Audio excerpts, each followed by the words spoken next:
In structural art, the forms for bridges, buildings, and long-span roof structures come from the imagination of the engineer. The structural artists that we will speak of, engineers such as Roebling, Amann, Maillard, Menn, and others, sought to integrate elegance into their forms. Beauty wasn't an afterthought. It was a conscious decision embedded in the process of design. The elegance derived by the form is based on engineering principles, not decoration, and elegance can be achieved without compromising efficiency and economy.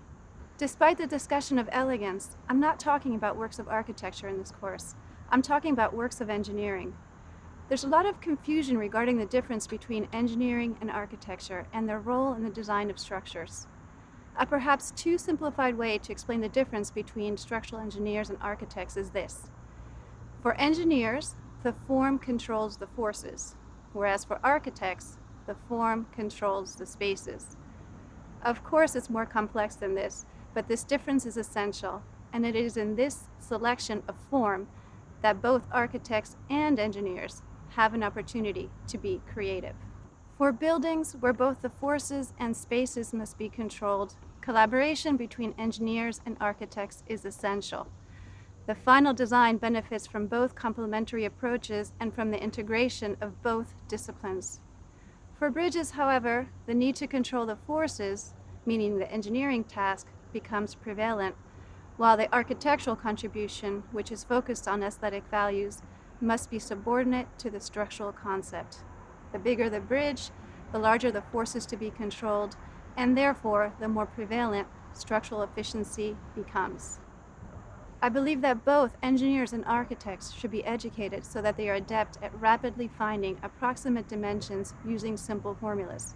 Further, they should study the development of structural forms and construction methods from times past to the present, and also learn to critique structures from both a technical and aesthetic point of view. This study of history and criticism is not common in engineering education.